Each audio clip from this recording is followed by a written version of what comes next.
Cool. Hi, everyone. It is my pleasure to welcome everybody to our December 2022 BUSSW Equity and Inclusion Speaker Series event, Neo-Colonization, Erasure, and Illegible Traumas in the Asian American Diaspora with Dr. Jean Wu. We invite everybody to introduce themselves in the chat. Okay, my name is Ashley Shen, and I'm a second-year Master's of Social Work student and a member of the Equity and Inclusion Committee here at Boston University School of Social Work. Our Equity and Inclusion Committee includes all of our stakeholders: faculty, staff, students, administrators, and alumni. This committee has been around for many years, engaging in the work of building equity, inclusion, justice, and anti-oppressive practice here at BUSSW, as well as amplifying social justice-focused activities in the community. Our work includes organizing social justice learning communities and learning labs, creating social justice-focused interventions, student support and solidarity circles, and mentoring for anti-oppressive teaching and practice. We also have a great resource page that includes podcasts, peer-reviewed literature, and media articles that I encourage everyone to check out. And Rihanna will be dropping some links in the chat. We also have a community event calendar of local social justice events. Please feel free to email me if there's anything that you'd like to add, and then you can click the button on the bottom right to add it to your own Google Calendar. And finally, we have a free 3-hour online module on structural and institutional racism that's available for anybody, and that you can access that online. So I'm going to briefly review our format today. I will introduce Dr. Wu, and she will present for about 30 minutes. We will then have 3 members of our BUSSW community each offer a 1-minute reflection about the talk, and then ask Dr. Wu a question. And finally, we'll do a Q&A for all audience members through the chat.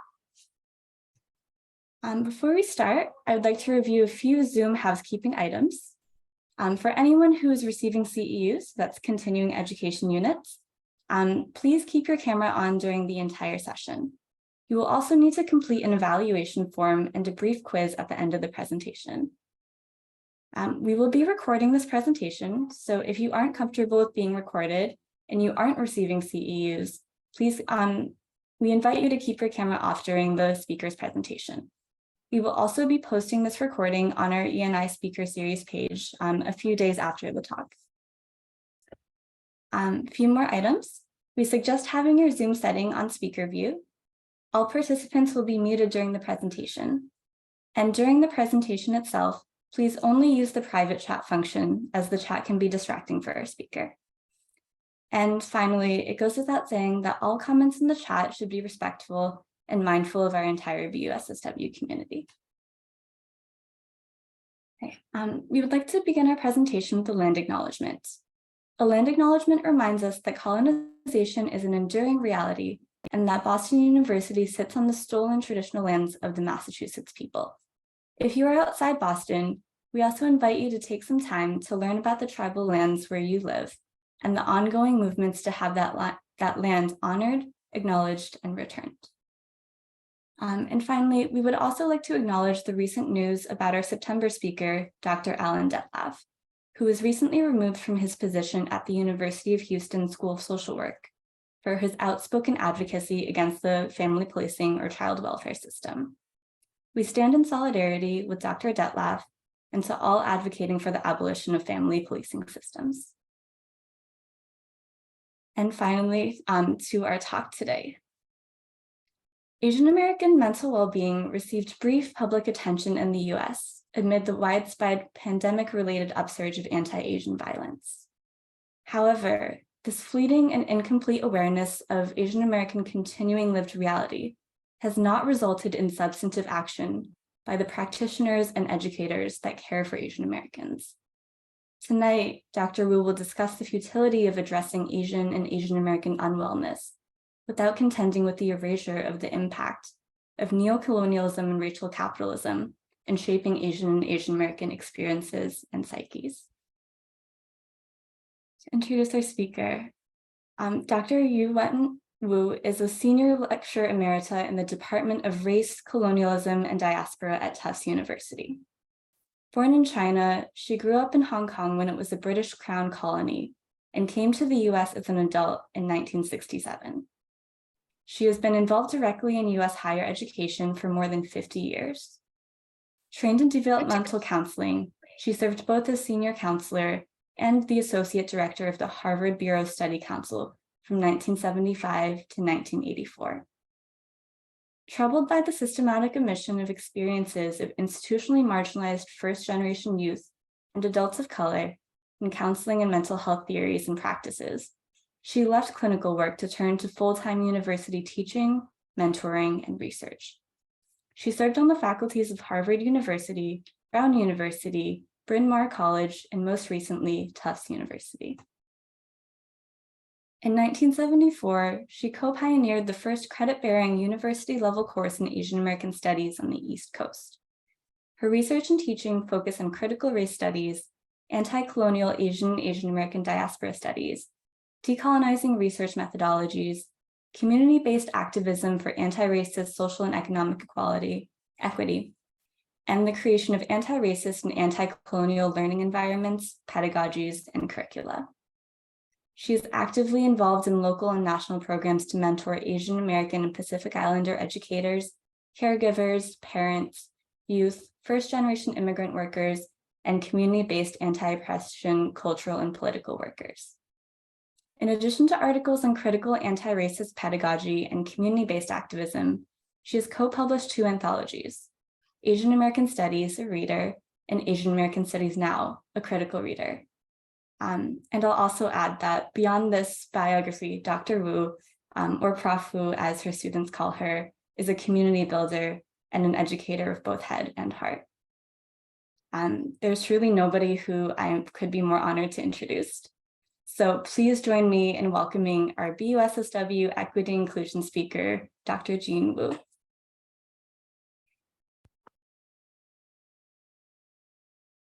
Thank you. Thank you so much, Ashley. Yes, heart, you're in my heart.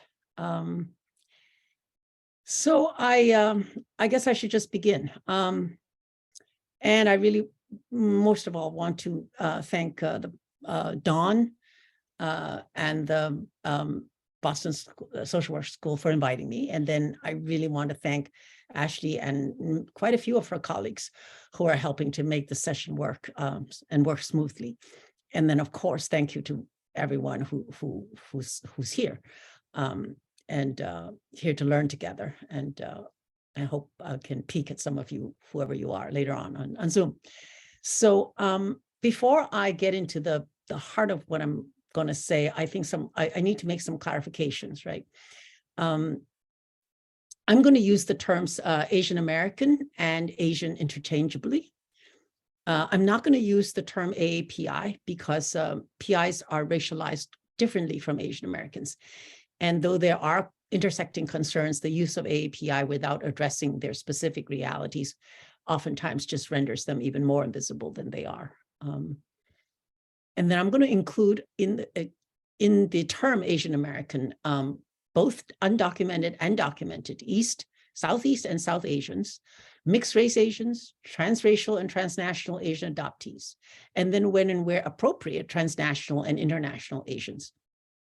I also use the terms Asian American diaspora and Asian diaspora in the US.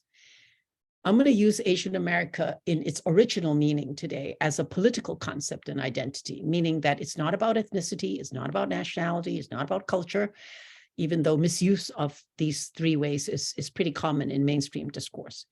But Asian American is really a political term, right? It was self-chosen by Asian American activists in the late 60s as a group name, first to counter the Western imperialism-based term Oriental. And secondly, to hold political space for coalition building across Asian groups in the US that share long legacies of US and Western imperialist wars, colonization, occupations, even in the present day. They also share similar racializations and racist oppression in a US racial capitalist white supremacist system.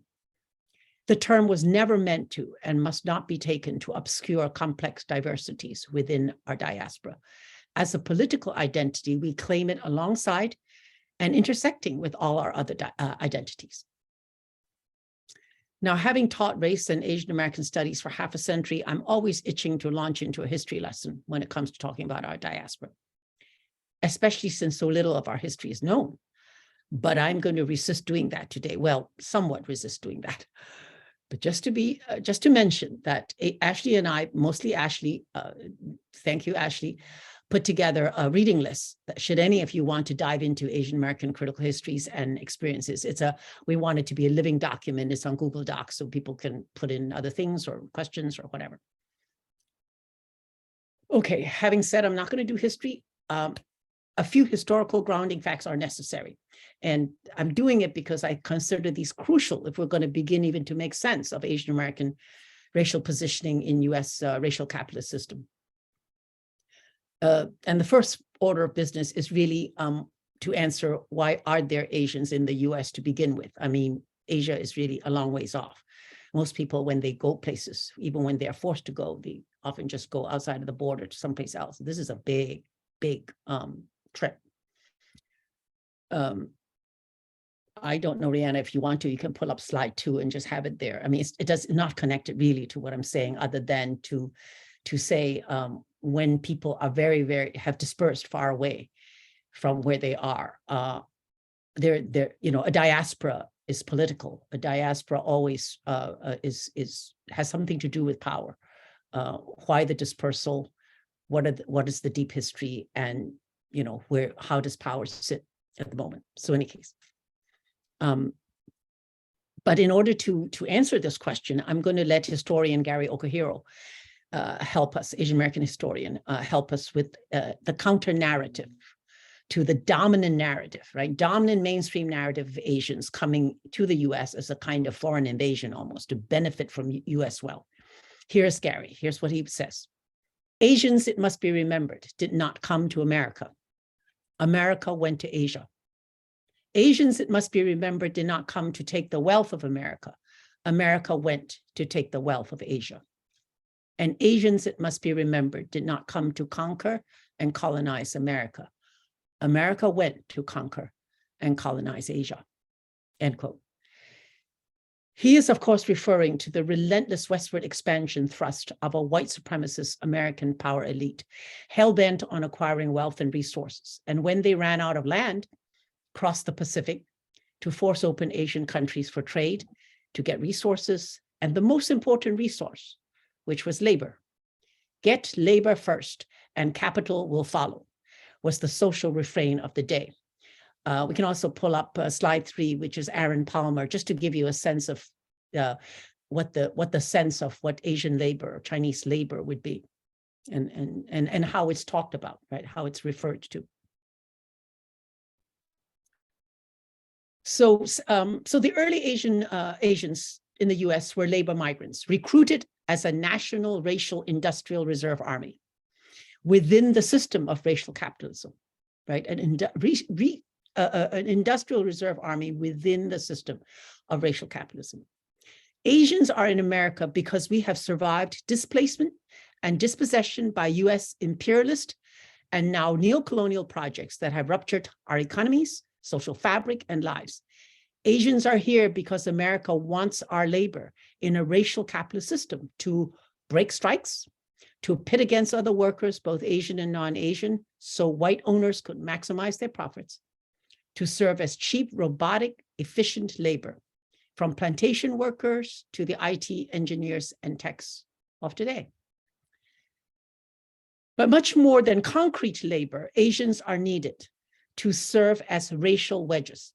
Most of you, I think, use the term model minority, but model minority sometimes is used so much that it kind of, we kind of blank when we hear it. So I want to use the term racial wedge because that's what the model minority was constructed as, a racial wedge to be held up, right? To sort of get in there in the racial order, to be held up, to discipline other racialized, marginalized groups, including fellow Asian Americans, right? Any group, anybody that points out that structural inequalities exist in the racial capitalist system. The narrative goes, the racial wedge narrative, the minority narrative goes, well, Asians are successful, even though they've been discriminated against, but what they do is they pull themselves up by hard work, obey the rules. So in effect, we are being used to upend, right, the claim that structural inequity is there, and structural inequity is what must change.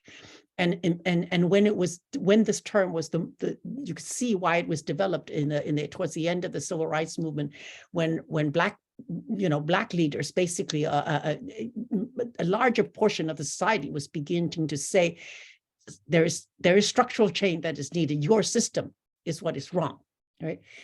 But there's the rebuttal, of course, is if Asians can do well in the system, it must show that the system works. So if you guys yelling and screaming can't do it, then it's your own damn fault, right? So you can see how Asians were, we Asian Americans never asked to be put in that position of the racial wedge. Too long a history. You can go read about it. Why it is this particular group, because I think it's not an accident that it was this group that was used at that moment to pit against other groups, right? Now, at the same time, when structural power systems fail, especially in times of political or economic crises, Asians are racialized as the scapegoats, the buffers, and the punching bags, right? To serve as the eternal, potentially disloyal anti-American enemy aliens, the yellow peril we used to be called, on whose bodies the rage of a nation can be directed so that white power is protected from blame and remains unchallenged. Think post-Pearl Harbor, think post 9/11, think about SARS, think about now COVID, right? So cycles of exploitation, labor exploitation to begin with, but exploitation. Then when we don't need you anymore, or you're getting too much trouble, disposal, right, by eviction, and then erasure. We want your labor, but we do not want you. This dynamic has always been the racial contract for Asian Americans. Disposal of Asian Americans largely through immigration exclusion. I think most people know that, barring entry, denying naturalization, deportation, driving out, lynching campaigns, geographical segregation. Think Chinatown, right? Chinatowns, Asian enclaves, Asian American enclaves. People say, oh, well, they just want to be together. They're all clannish, right? No, Asian American enclaves are born of segregation, right? They're born of being evicted, but born of, we don't want you here. We don't want you where we are. And usually it started on land that's considered useless. But then it is revitalized. And then when it becomes desired by power elites, so then it's time for gentrification. And most of you know that is what's happening, not just in Boston, across the nation. So this is the modern disposal of Asian America. So exploitation, disposal, erasure. We want your labor, but we do not want you. So could I have Ariana, slide 7? It's on exclusion. Just a simple slide. I'm going to assume that this audience has sufficient knowledge of the Chinese and subsequent Asian Exclusion Acts, which I couldn't possibly go into given time, except to note what I want it up there, and I do want to note that the long history of Asian exclusion is absolutely critical to understanding the contours, the landscapes, the sociopolitical conditions of our existing diaspora now, right? Almost a century, a full century of exclusion of Asians has everything to do with the fact that we are 200 years in America, yet not quite 7% of the total US population. And more than half of our diaspora are first-generation immigrants, right? These are not coincidences. These data are important for understanding both the limits of Asian American political power in numbers and familiarity with US politics. But at the same time, it also helps us to understand the tenacious resistance and survival of our Asian American working communities, right? Asian Americans were never meant to survive in the US. Ineligibility for citizenship, you can't buy land, you can't own houses, immigration bans on women, you cannot have a family, cannot have children here, otherwise they'd be citizens. It was part of making sure that we do not set roots down in the US. We were never meant to survive. That we have survived against all odds, right? They were like sort of genocidal odds, like we don't want you here, we want you to die out. This is our, and we continue, this is our legacy and our present, so that we must center, that we must know and we must center. That said, immigration restrictions, deportations continue to haunt and traumatize our communities. I think a lot of you know that. And then a significant percentage of our diaspora is undocumented, which apparently a lot of the US doesn't understand, doesn't know. So how does this past connect to the present, right? I'm going to turn from history now to lived experiences. And I thought I would just start sharing a single snapshot of an experience of life in Asian America with you. This was something that I had worked on. It was part of my research study, so I wrote it up. Anyway, just listen to the scenario. I'm going to present you this is a real thing that happened, but it's written up as a scenario. An educational researcher observing in a US public elementary school classroom notes a lone Asian child sitting amidst other kids, mostly Black and Latinx kids. The teacher is busy tending to students clamoring for her attention. The researcher walks around and ends up behind the Asian kid and looking down sees that the kiddo has absolutely no idea what she is doing. She sits blankly staring at the page, holds her pencil upright and does not show any stress, but she's not doing anything. At break, the researcher asks the teacher, well, how is this Asian student over there doing? And the teacher responds, right, she is so quiet, I forget that she's there. I don't know her. She's somewhat new to the school. I think maybe her English isn't that great or something. Not sure. But, hey, the Asian students always pick up quickly and excel. I know that. I don't see her hanging out much with others, though. She's not like them. She's really well behaved, does everything she's asked. Good student. Not like the others that have real problems. That's the scenario. That's the thing that was a case study for me. So I shared this case study with some graduate students in education. They wanted a workshop on Asian Americans in US classrooms. So I presented it and 25 minutes of discussion. In 25 minutes of discussion after it, nobody in the group had mentioned the Asian student. The conversation was really focused very much on the teacher's anti-Blackness, which definitely comes out there, right? So when I finally asked, what about the Asian student? Somebody brought up, well, isn't that the model minority? And then others nodded. I think I was really hot sick by then. I was like, I had learned more than what I bargained for that day. In any case, I was very troubled maybe even more by the second scenario than the first. In a workshop that was focused on Asian Americans in the classroom, right? I chose a scenario that I think is emblematic of a long and ongoing crisis of invisibility and erasure of Asian American realities. It was, in fact, once again invisible to and invisibilized by the graduate students. And these are all students preparing for public school teaching. It's kind of like a triple whammy. So a review, right? Here's an Asian American kid, already physically invisible to her teacher. I forget that she's there. And then she's further invisibilized by the teacher, right? By reading her. The teacher is reading her through the highly damaging false narratives of both the model minority. Oh, she'll be fine. Why will she be fine? Well, because she's Asian. She'll be fine, even though she's not doing an ounce of work.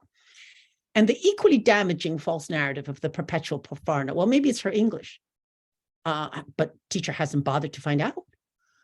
And then without missing a beat, she employs that Asian body. It didn't matter. This is the fungibility of Asians. It doesn't matter who the kid is, what she employs that Asian body as the racial wedge, right? To reinscribe anti-Blackness, the unruly minorities, the rolling of eyes, the wink, wink. Well, those people who are real problems.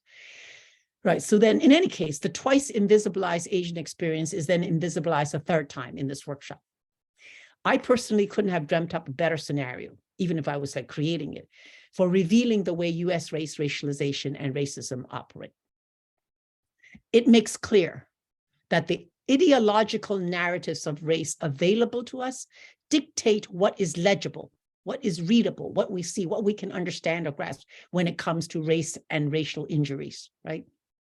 Some question keeps coming into my mind. What would this young Asian kid, what would she need to do to make the teacher aware that the teacher, in effect, has abandoned the student before ever calling her name, right?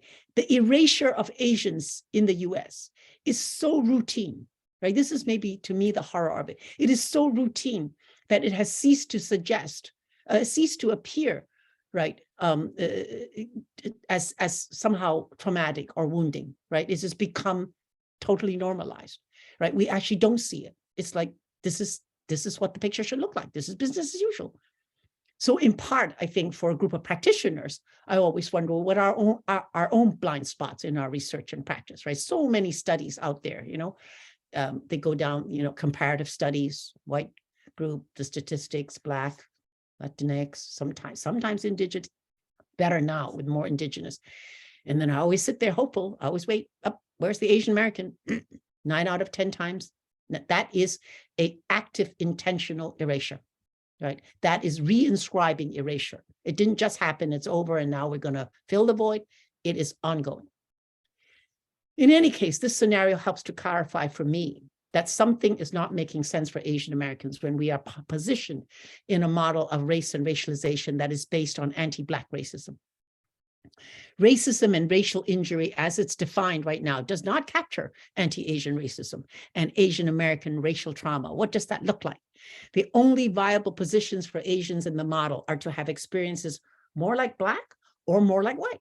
No other alternatives. But Asian Americans are not Black or white. Asian Americans are Asian Americans and are actively, intentionally racialized as Asian American model minorities, perpetual foreigners, enemy aliens. These controlling images serve to keep Asian Americans performing their job. They don't want us to go away, actually. White power wants Asian, they say Asian Americans, we're not going away anytime soon. Performing our job. Why? Because our job in the system of racial capitalism is by disciplining unruly others, protecting white supremacy from challenge, right? Very important task when you think about it. Again, we didn't sign up for this, right? Asian Americans did not apply for this position. No amount, and so here, something that bothers me a lot, and other times we can have more conversations, no amount of white adjacency, you know how they say, well, Asian Americans are white adjacent. No amount of white adjacency will allow Asians to become or be white, precisely because the system needs for us to be racialized as Asian Americans so that the total racial order is going to stay in place. To be adjacent to white or adjacent to Black means that there are only 2 racial positions or locations. So ultimately, as Asian American racial beings, what is it? It's irrelevant. A wild card, a sidekick. This is a violent invalidation of Asian American reality, if not our humanity. If Asian American racial experiences in 21st century racial capitalism are not included in the racial order in the society that we live in, then where does that leave us? How do we make meaning of the racializations that pervade our lives? Do we just say and agree, well, we're just not raced? Do we assume that we're not targeted by racism? Then what is this thing that's happening to us? It is little wonder for me when some folks are incredulous when they hear about anti-Asian racism. Wait, you're Asian. How can you suffer racism? What? You have racism? But in our bodies, in our psyches, I think we know that we are continuously racialized, exploited vociferously by white power to keep racial structures, hierarchies, and dynamics in place, and also to keep us in place. That is what the perpetual foreigner enemy alien does, right? Lest you model minorities think that you are going to really make it, let us remind you that you do not belong. You're a foreigner. You are, in fact, an enemy alien, right? We are made to participate in a racial order, but are not in that racial equation. Race scholar Anne Cheng, some of you know her, and she's written, I think she wrote The Melancholy of Race and a lot of other things. She asserts that in the present racial model that we're in, based on anti-Blackness, she says a central, though often unspoken question is that, are Asian Americans racially injured or injured enough to deserve national attention? I suppose you could apply that to, you know, I want to center Asian Americans today. The conversation could go, you know, far with different racializations in the US. For me, this question is in fact the one that is asked in what I think for years my students called racial Olympics in the classroom and everywhere, right? So for me, is this reductionistic and sort of divisive competition what we want to practice and to sustain? But to what end? Right? What is the award for winning this competition, this Olympics? And what does it mean to lose this Olympics? And why is it a zero-sum game? Is it a zero-sum game? I think we're stuck because I think white power tells us that it is a zero-sum game.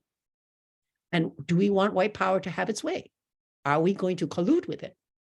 If we do not want this competition to exist, then it seems to me that the only way to move away from calculating who is more or less injured is to begin to acknowledge that white supremacist racial capitalism operates differently for differently racialized, marginalized groups of people in the US.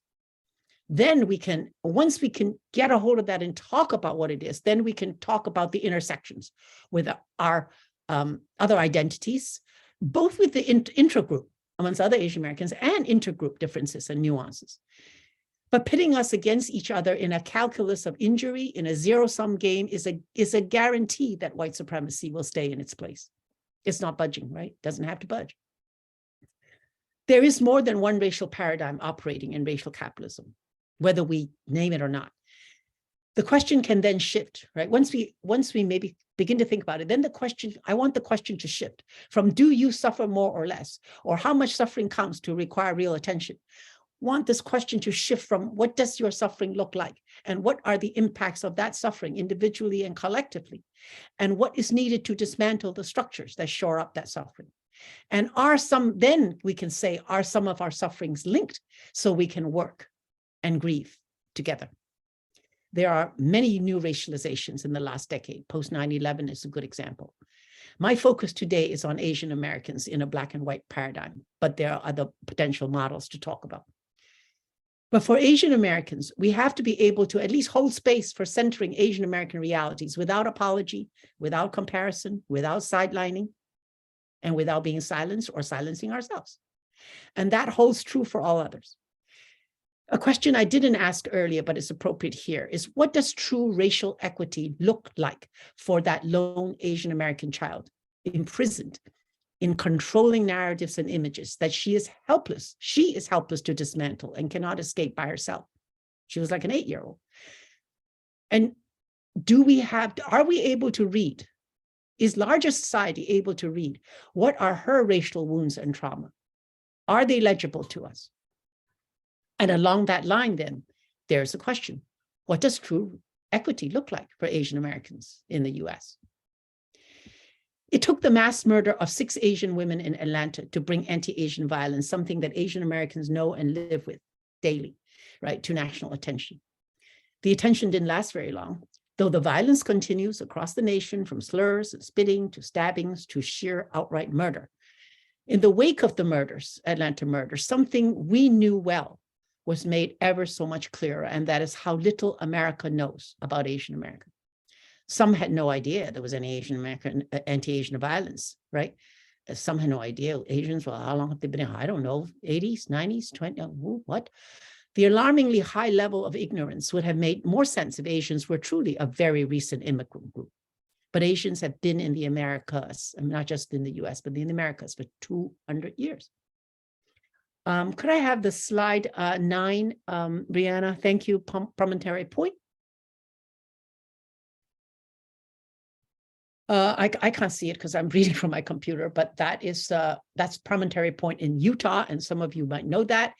It's the place. The photo was taken in 1869 when the cross-continental railway was finished, right? There was an eastern line and a western line coming both ways, and then it met at promontory point, and that was when was the completion there. And that was where they used the place to drive in the Golden Spike, right? That joined the western and eastern halves of the lines. More than 12,000 recruited Chinese laborers over the time of working on that railroad have been recruited, worked on the western line, not on the eastern. They did some of the most dangerous work, being dropped down in baskets to insert dynamite into the rocks, and with only blind faith that they would be pulled up in time before the blast. And needless to say, many never made it. The Chinese were 80% of the total workforce, 80%. And if you look at that picture, not one single Chinese person is in that photo, right? And we learn, incidentally, from other history, that they were intentionally told to step aside. Faceless, nameless, the foot soldiers in that industrial army. So if pictures tell stories of our history, who built that railroad, right? Erasure is a well-known method that white supremacy, actually any power holder, but white supremacy definitely uses when it wants to construct a group as the other, an outsider who should not belong. We don't want to belong. And in this case, it's Asian Americans. There are other groups constructed that. 2 centuries of intentional, institutionalized erasure of Asian America has etched into the American mind, right? That the Asian American story is not an American story. And to see an Asian is to see another. on Main Street, Medford, in Boston, in Utah, anywhere. To see an Asian is to see another.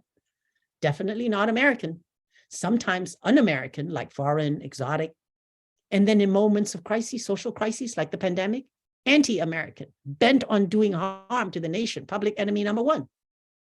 For the everyday person on the ground in this society, I think it's quite normal then to have the attitude that what is Asian American and what happens in it and to it are totally inconsequential to the operations of this nation. I think what should concern us the most, or one of the things that should what should concern us the most, I will stay with that, is the impact of erasure of Asian American histories, right? What is the impact of it? And the impact of that is that beyond erasing Asian Americans, right, or Asian America as a thing that exists, right, bodies, right, flesh, blood, we take up space. We're not ghosts. Although you would think that if you're constantly erased, that's why Asian Americans often say, I feel like a ghost. I feel like a ghost. If nobody sees you, then perhaps you're a ghost. But not only does this erase Asian America, but it also erases what? The racial traumas and the griefs in our lived experiences. It's like a continuously active, violent, forced forgetting, right? Unacknowledged racial dynamics, losses and resulting trauma, unprocessed complex griefs. These shape us. They invade all of our relationships and surely are passed on to the next generations, despite the very best intentions in the older generation. Erasure silences us. It forces forgetting. And it is ultimately, I think, one of the most violent psychological traumas that we know. And what of Asian American grief? Again, I want to quote scholar Anne Cheng. She writes, Asian Americans are tired of insisting that others care. The truth is that few are listening. What we can do, she says, all that we can do, is to continue to tell our truths, to know, even just for ourselves, that we are here. We are here. I see the spirit and this practice in the kinds of radical political education and community work that many new generations of Asian Americans are doing. And that's the starting point of so often that act of making visible. And what is important in there, what is crucial, is tell us the stories of our long erased history. Tell us those stories, because those stories will liberate us to tell our own stories. We are living Asian American history. So collective making visible, finding voice, critical political analysis, collective binding of wounds, right? Collective grieving. So we can build an Asian America that is us, that is for us, right? I often, I don't use the word healing, by the way. People have asked me, how does the grief heal? How do you heal Asian American grief? And I have always held that healing only happens when the wounding ends. And racial wounding in the United States, across the world, globally, racial wounding has not ended. So I do not think we can talk about racial healing. We can talk about binding, we can talk about mending, we can talk about taking care of one another. But I do not think that we can heal. So I mean, I'm not sure that is, I just felt like maybe it's something to think about, because I think a lot of racial education, and in the earlier years, a lot of diversity teaching kept talking about racial healing, and it never sat right with me. So Rihanna, could I have slide 10?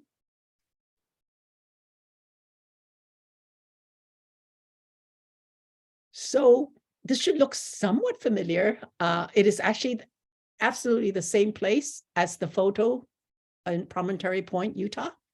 Same. I don't know how Corky managed to do it, but it was that same space, right, where the spike was driven in and the two railways met. This photo was one, but this photo was taken in 2013. Corky Lee was the photographer, my good friend, my colleague, and unfortunately, a tremendous loss. Died of COVID in April of 2021. COVID was Corky was sort of known as the photographer of Asian America. He went around all across the country, everywhere, any places you would never think of. What he wanted was to document, right? It was his way of countering the erasure, documenting Asian American life, Asian Americans all over the place, doing whatever, postmen, car mechanics, kids, festivals, anything. So this particular one was his counter story to the false narrative of who built the railroads, right? His reversal of the erasure of Chinese in the first picture. He made this an expedition out there, set it all up. He's actually in the picture. He's the one in the front row with the red jacket on at the very end. And then he invited Asian Americans across the nation to join him to celebrate the work of our ancestors on whose shoulders we stand. Right? So I think a couple of things I just want to say. Dawn had said to me that maybe to be able to talk a little bit about maybe now that we know what we do, and that calls for a lot of conversations. But a couple of things I did think of.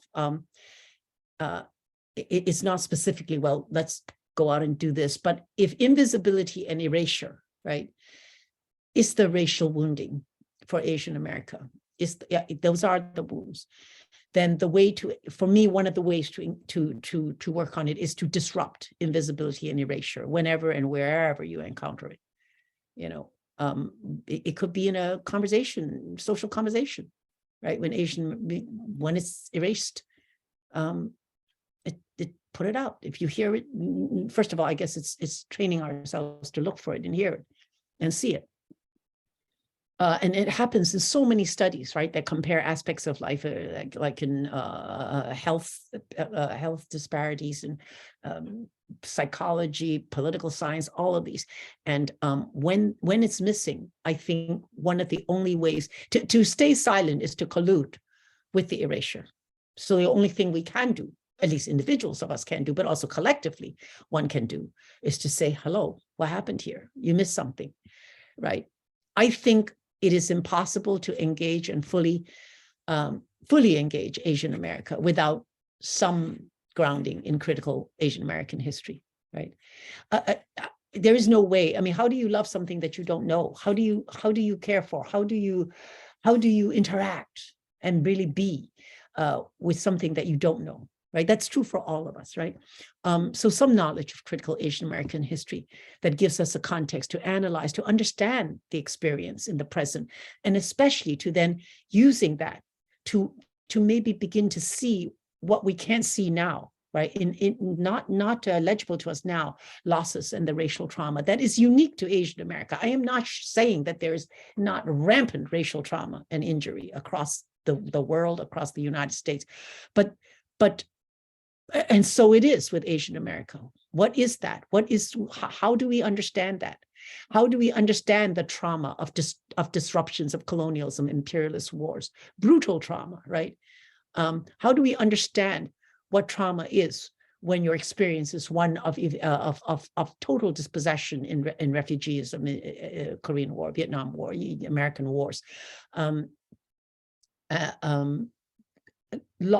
a lot of Asian American losses and Asian American racial trauma is not known, is not spoken, and in that sense, it is not legitimized, right? I think there's a saying out there that says, if you need to see something and hear it and know it before you can grieve it. What does that say then about griefs for which there is nothing, for which you cannot articulate? And the not being able to articulate is very complex, different for different people. But is that important to know, right? And the third thing I would say is, this is my what I do, but I'm not saying that everybody, if you don't feel comfortable doing it, sure. But I do think we have to begin to trouble the racial paradigm that we are living in right now, because I maybe others do not. I think we're stuck. So by troubling it by troubling, I mean, can we nudge and see and begin to think about what is it? How if we continue this conversation all the way through, what is it? And the last thing I will say is that I think for Asian American conversations, right, we need to be able to center Asian America without apology, without it sliding off again, right? And we need to, especially in the context of how the US has racialized us, Asian American issues, realities are often given the cultural excuse, right? It's the cultural explanation. Asians are quiet because it's their culture. They don't stand up for this, or they seem this way because, oh, their culture loves harmony. They love to do that, right? It's all about culture, and it is not Asian American. It is not because of, and besides, there is no such thing as Asian American culture. Asian America spans like almost 20 ethnic groups, right? Asian culture should not be conflated with the racialized lives and the culture that comes from living racialization in the US. If there's anything that is Asian American culture, it is to live and to survive white supremacist racialization of Asian Americans. That is our culture. Those are the contours of this culture, which is very different. I'm not saying that traditional Asian cultures, don't mean anything more. That is the way that a lot of Asian Americans often is hybridized when it's in the United States. And that is a way of resisting, of saying, we're here. I'm going to continue this. We're here, right? Our languages, our cultures. So part of it is the project of making visible, of being heard, being seen, and to push against it. And I think I'm going to stop here and hope to get lots of questions. Thank you.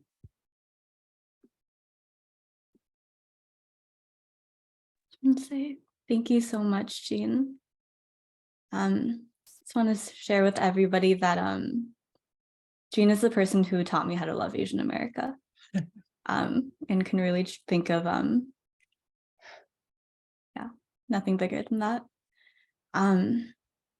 So first, I want to introduce our reflectors tonight. I want to introduce Niharika Sharma. Niharika is a recent graduate of BUSSW and a current Master of Public Health candidate at the BU School of Public Health. As a macro social worker, Niharika is interested in participatory public policy that begins at the community level and promotes health equity and justice.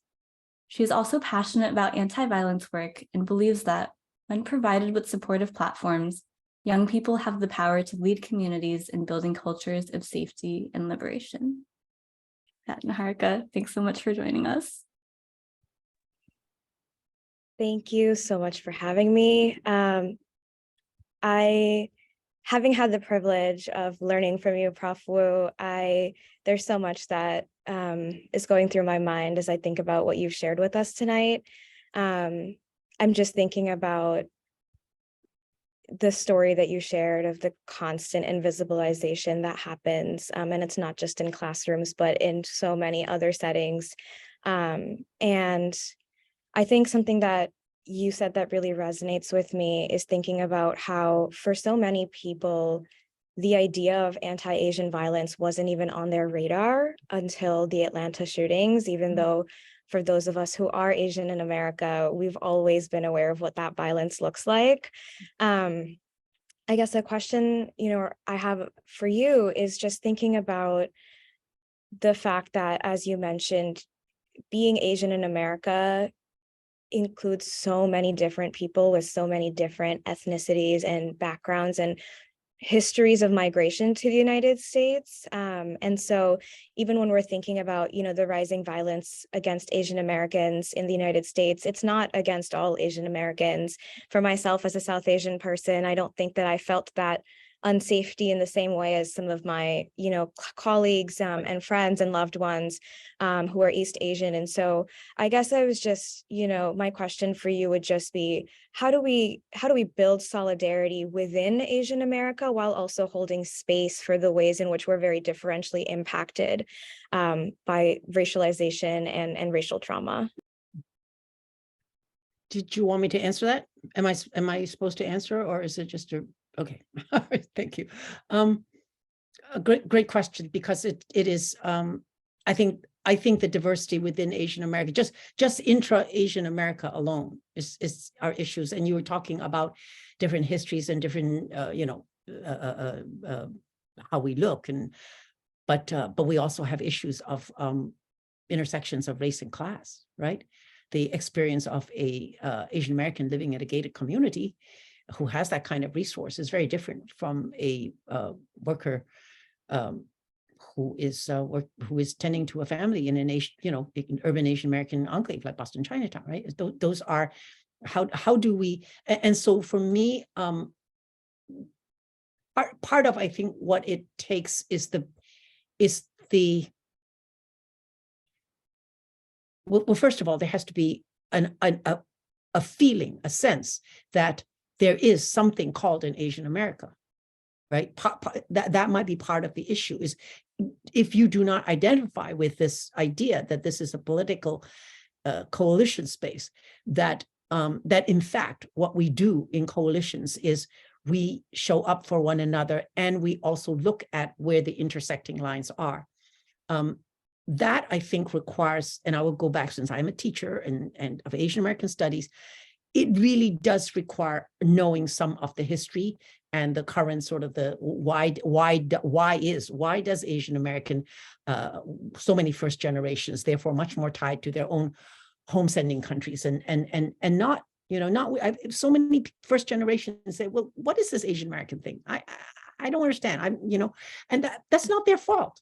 It's because they don't have the history. So, but why is it that we all don't have that history? It is about an educational and a social discourse and a media system that is intentionally erasing that. So part of it is whatever we do, wherever we are, and all of us that have those skills to kind of build that in the future, we have to make noise. We have to say we are going to be heard, and we are going to put out there to be seen. I think that is, if you think about some of the other moments of revolution, right? That piece has to happen so that you have to get someone's attention.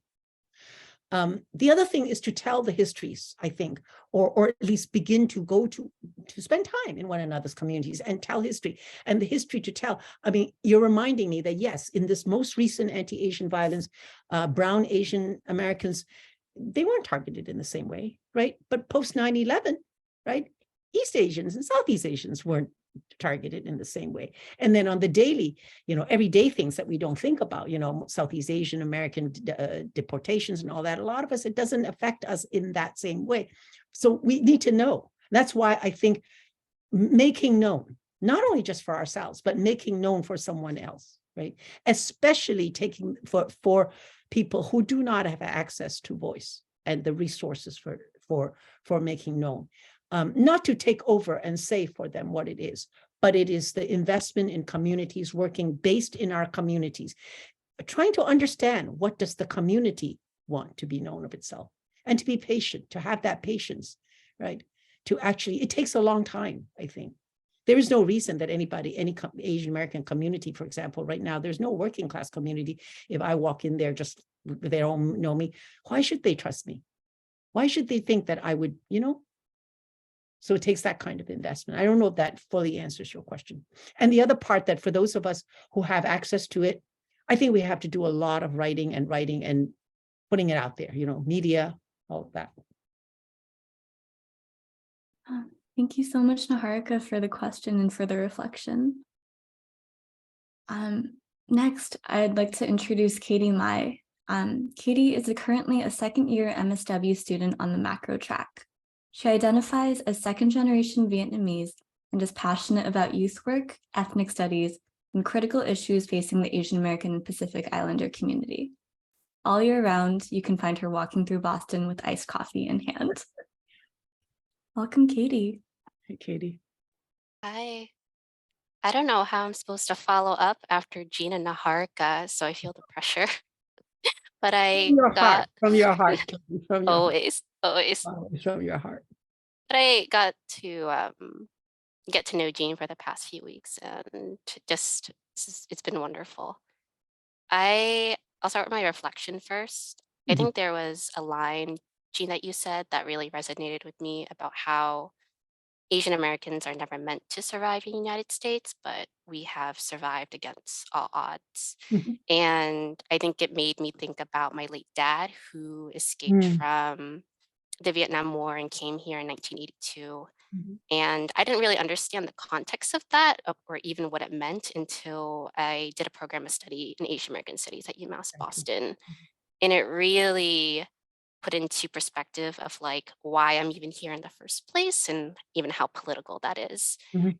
And even in those Asian American studies spaces, like I was understanding a lot about the trauma that I saw in my dad and how it bled into my Yeah. family, Yep. as well as just the opportunity too of being able to speak about my experiences without being diminished and without being rational about it, Mm. and just being very open, Mm. and just being able to become undone knowing that I would be helped. Yeah. I think I kind of want to bridge to thinking about like mental health, Yep. in Please. kind of an Asian American context, and how like I've been struggling to understand about like the condition of our living in Asian America, especially since, as you touched on, how historically we've been used and exploited and like forced to acclimate in this settler colonial present that we're existing in. And I guess this is a rhetorical question about if the responses that we have that are being categorized as unwell or being ill, are they, I mean, is that so, or are they just appropriate responses to the suffering that we've been through for such a I long was time? just distracted. What was the last part of your question? Yeah, thinking about how we've been existing in this settler colonial present, Mhm. are the responses that we have that are categorized as unwell or being ill, Mm. are they appropriate responses? Is it Is that so, or are they actually just appropriate responses to the suffering that we've been through for so long? Well, given Asian American lived experience, um, I think that the wounding to the deep emotional self that comes from the experiences of being racialized, marginalized, colonized, debased, really, right? Told that you are hardly human, second class, really, hardly human. I think those are what I would call the wounds that we do carry inside us, but how different people, I think, engage and understand it, deal with it, is different, right? I think two things are maybe to talk about. It is that the more we know Asian American history, the more you understood of what your family's history was, right? Suddenly, whatever ways your father was responding, other people were responding, things begin to make sense. When they begin to make sense like that, it's also, I think, it helps us to access our own emotional self. Suddenly, emotions become like a real thing in your life, right? Instead of, because in erasure and silencing and not knowing history, when things happen to us, we think, I must be crazy. Or I'm, like the swallowing of bitterness, the swallowing of, so all of that, are and people respond differently, all the way from, there are some people who say, hey, I'm not going to think about all that stuff. I'm going to just be, I'm going to go out and try and be a movie star. I'm going to do this. And there are other people who really just sit paralyzed. There for a lot, but one thing to remember is that I think our other locations make a difference, our other social identities. For a lot of Asian Americans, working Asian Americans, people who need to feed themselves and feed their families, there is not much time to think about, am I doing well emotionally? Am I okay? Or part of being okay is getting out of bed, and that's the resistance, right? The resistance is to get up every day if you're a marginalized person of color, racialized person of color. And so there's a lot, the layers of grief, and part of the grief work, the work that we need to do. Maybe I shouldn't just call it not just grief work, but the understanding of what the losses are, right? What is and what isn't, and the nuances, a lot of layers of it, right? Can only come when we know a little bit of our history, but most importantly, Katie, it comes when we keep building the communities that allow for that. right? You know that if you had not had that Asian American course, even if you had read a book or two or not, it would not have been the same, right? It is the loving, critical communities that we build. Anywhere we go, we need to build them. If you can't find them, I tell students all the time, don't expect that it'll be there. You got to take an initiative and build one. Those communities are the holding spaces, because stories become parts of our lives, and then as we tell our stories, I think the ways we respond start to change, right? Because a lot of the ways that people have responded to survive, it's out of desperation. But then you learn it, right? It becomes embedded in you, right? Hypervigilance, all of that stuff, it becomes embedded in you.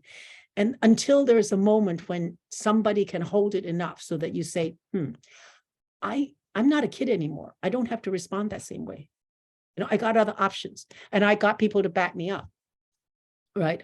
This works for a lot of Asian Americans, I think, but suddenly it's like, oh, it happened to you too. It happened to you too.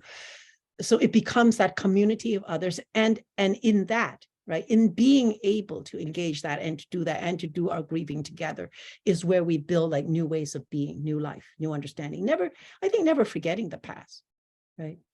I think one thing that is very hard for Asian America, for myself, even, I will say that the way that we have been forced assimilated, both in being colonized in our countries and in the U.S., it's the same as it's internal colonization in the U.S.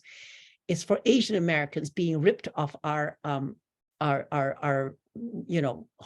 languages.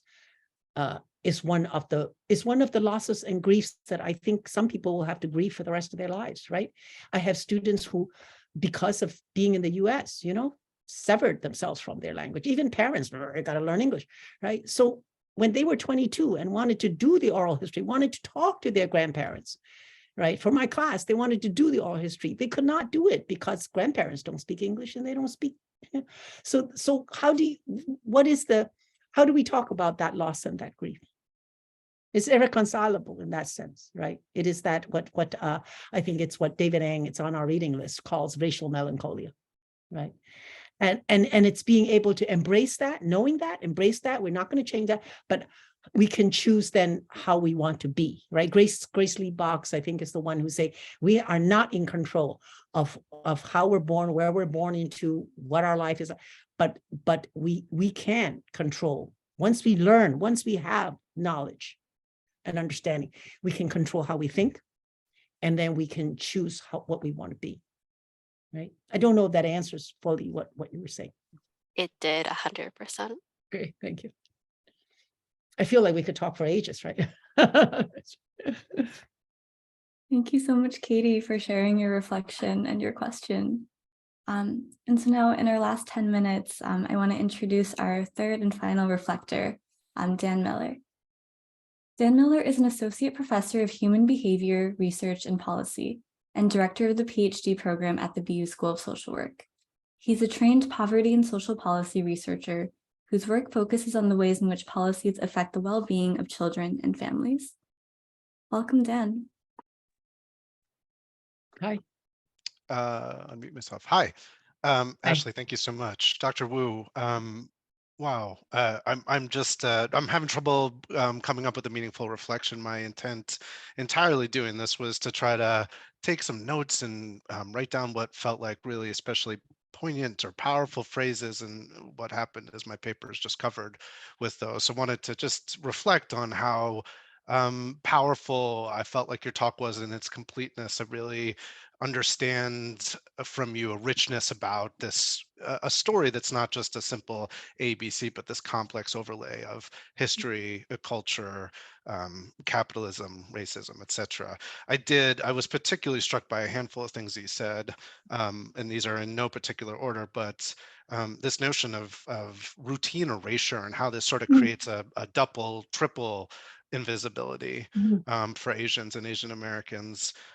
This notion that in a black-white racial hierarchy, there's no room for a separate Asian identity. There's no way to pivot apart from into one of those racialized spaces, I thought was a very compelling and important idea. And I guess the thing that I wanted to hone in on, and which also struck me, was you made this point a little bit earlier on in your talk, that the intention was never to welcome or integrate Asian persons into U.S. society, that they were there as a temporary labor force. We see this, as you pointed out, the Asian Exclusion Acts, right? Those were not secretive or intent A, but really meaning B. And so I guess I wonder, in the context of some of the other things you said, here's my question. You talked about the fatigue, about insisting, of having to repeatedly insist that the history of Asian American people matters, that there's trauma and loss to attend to. You also talked about how yet the attention for space in our society is often framed as a zero-sum game. We have to be more harmed than you in order to generate the kind of attention, minimal attention, that would be required to feel like honored members of society. Uh, these histories, some of them in a way, are not secret. They're found in many history books, at least the broadest sketches of them, not of course the level of nuance that you've offered. I guess I wonder, in that context, how do we shape the narrative more broadly? Your recommendations were meaningful and powerful, which were about taking the opportunities to build community, to have the conversations when we can have them. You didn't say this, but I can see, I'm bearing witness in the context of this call to the hearts and minds that you've changed among your students who are now continuing on this work in other spaces. I feel that's really powerful. I guess I wonder, how do we translate into a bigger audience amidst those challenges? And I guess I'm thinking here, as your role as an educator, how do you think about that as an educator? Thank you for the question. Big question. How do we do what we do? I think, well, one thing is to, I think it's important to stay in place, which is hard to do in our world, in this current 21st century world, where it is, for a variety of reasons, one can go anywhere one wants and jet anywhere. You see what I'm saying? That in part, the creation of community, the kind of community that can hold space for a kind of ongoing education. I think, obviously teaching, if people would systematically teach Asian America and teach it well, by that, a lot of teaching of sometimes teaching of Asian America drives me crazy, because it perpetuates actually the controlling images also. Obviously that is important, but I think classroom teaching, we all know, is depends on how it's taught, depends on who it is, depends on what somebody wants. It doesn't quite, it's a long, let me put it this way, it's a long time before we can get to that, where Asian America, it becomes normalized. Right now it's normal for it not to be anywhere, when it's more normalized for, what courses are you going to take in Asian American studies? But that is going to be a long ways away. So I think what we need to do is to create the situations where we are and we have access to, right? It's not about, often when we hear something like this, we want to say, well, how do I make this big? How do I just, it's so terrible, I'm going to go out and I'm going to tell, let's create this. And often it's about creating it right where we all have spheres of control and power and authority, and to do that, right? But it does have to do with being willing to tell stories, know stories, and allow it in. Not just, this is your story, this is my story, but what the heck does my story have to do with your story, right? Where is the connection? It took me, I didn't realize that the first Asians who were recruited to come to the United States, or to come to the Americas, sorry, not just the United States, in South America, Caribbean, and North America, that they came over in ships that were fashioned after the slave ships. Same ship, same model, same creation, right? Where is the connection?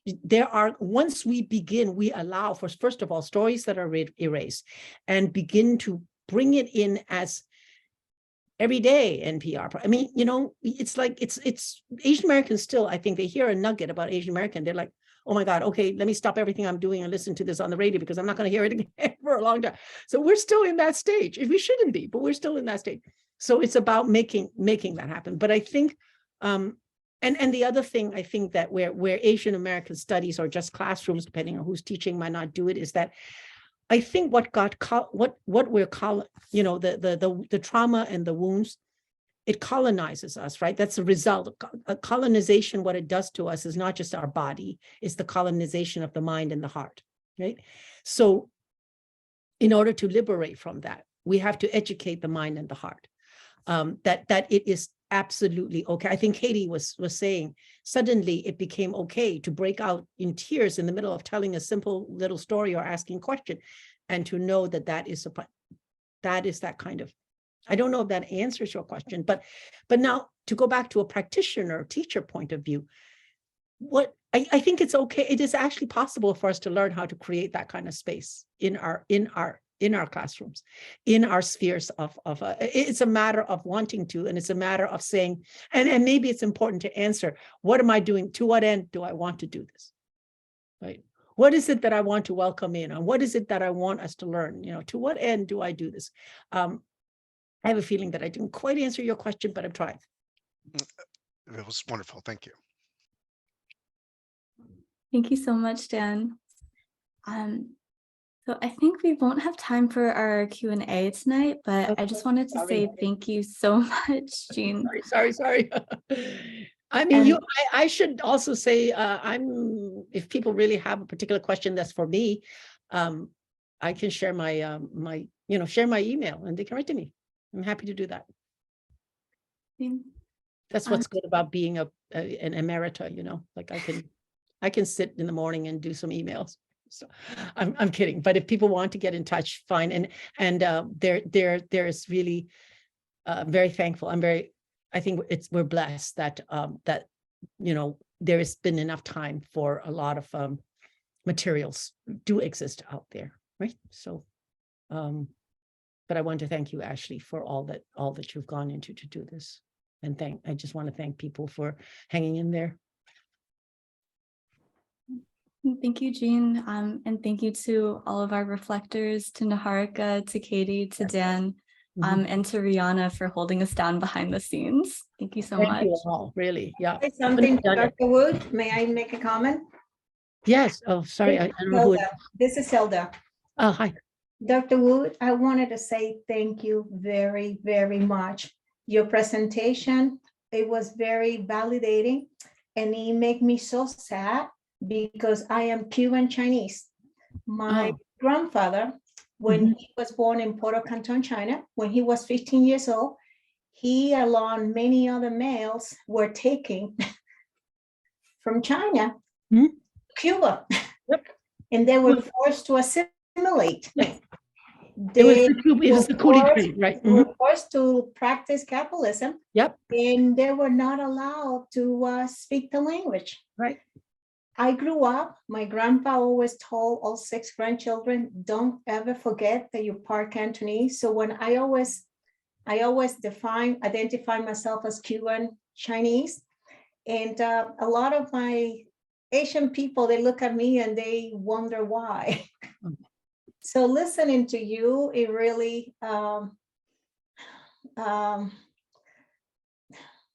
acknowledge my grandpa's experience. He was so sad all his life because the Chinese males that were brought to Cuba, they were never able to keep in contact with their relatives back home. Yeah.